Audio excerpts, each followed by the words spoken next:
charge point. How do you even take it out? Jesus. Ugh. With this bike, you better get used to the attention it gets.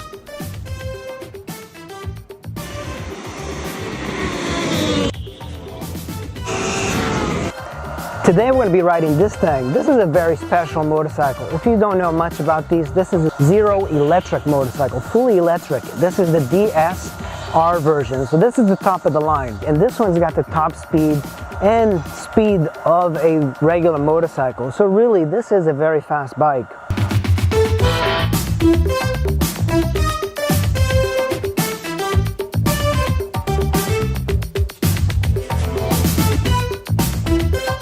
There's only a few cons that I see of having one of these motorcycles, and one of them is the price tag. That's right, this bike starts at $16,000. Another con, it's a very limiting turning radius for a bike that's supposed to be a dual sport or a dual sport style.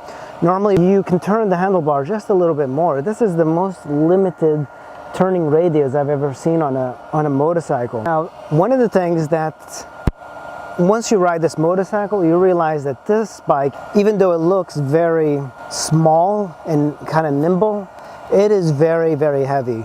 The weight kind of disappears when you start moving, but you always notice that the weight is there. It's much heavier than any bike that has this sort of small profile. When you look at the 500X next to this bike, it looks almost similar in the same, it's almost the same size as the CB500X, but the CB500X handles much better than this. As far as the power of this bike, it makes power all throughout because it's just one gear and it just twist the throttle. It wheelies if you want, but you have to work really hard to throttle wheelie this bike. For some reason, even though it makes plenty of torque and power, it doesn't really wheelie like a normal internal combustion engine bike would. But if you're riding over a hump on the road, you can twist the throttle and have it come up quite a bit. You can see that this is an inverted or upside down fork, so this is a very good suspension. It has really good suspension for this bike.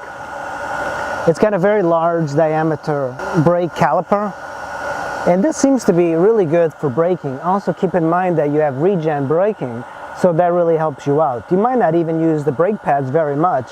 Another really great feature of having an electric motorcycle. This is a very convenient thing that my friend installed himself on the bike. This lets me go into any car charging station and charge this up. To charge this battery pack, that's a 13.0, from almost down low, from 15% all the way to the top, it might take you an hour, 20 minutes on this charger, which is not a bad thing. So who would buy this bike? You're really putting quite the commitment of paying $15,000 for this bike with such a limited range. To give you a little bit of a test, I charged this bike to 100% and I went on a little bit of a spirited motorcycle ride, and I completely wore down the battery to I think 10% in 40 miles. That's a major downside for a rider like me. I don't think this bike would make a great single bike per owner. I see people wanting this bike who are very techy and into technology and being in the forefront of technology. I also see this as being the perfect vehicle for somebody who commutes year-round. If you commute year-round on this, to charge this up even at a pay station, it costs about 88 cents from 0 to 100. It's really, really cheap. But if you don't have a garage, you don't have the electrical capabilities to charge this, you can charge it at charging stations, and there are many that are for free. One of the things that we forget about the expense of electric bikes is that there's very little maintenance to an electric bike. Everything about them is cheap. There's no oil to change, no filters to change. So if you're a commuter and you're putting a lot of miles, it really could be a great vehicle to have. And of course, charging is very cheap.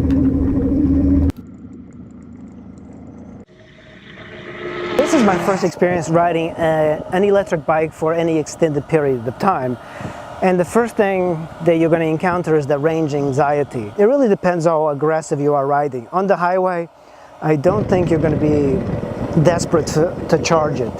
Like this place, you're gonna have to learn how to find charging stations, and they're everywhere. This is more for people who have homes you can charge it, because I don't think I'd like to be coming to any place and charging for an hour and like sticking around. This is best to like ride it to work, ride it back.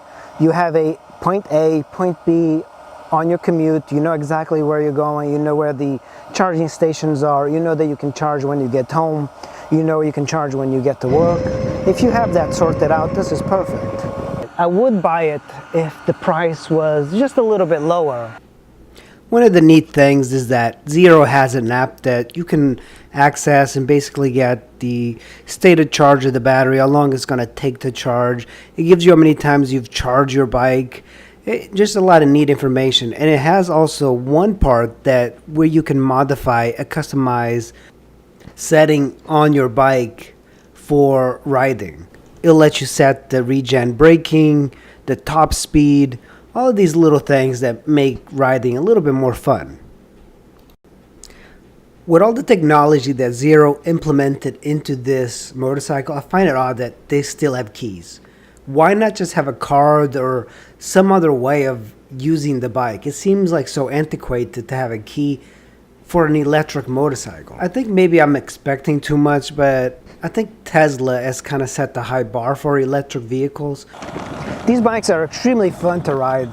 Tons of torque everywhere, easy, simple. Can you imagine, like, you don't have any oil in this bike. There's hardly any maintenance. You can just charge the bike and go. So maybe the hour that it takes me to charge this thing, that's great, because I really wouldn't have to be adjusting valves, changing the oil, changing the coolant. That's a great thing for motorcycle riders. I don't particularly enjoy doing maintenance on bikes, so I'd rather have a bike that I can just get on and ride. I still got some time to charge this, but this is the review of the Zero Motorcycle DSR. And I really recommend you guys to go out and try it. It might be the perfect bike for you.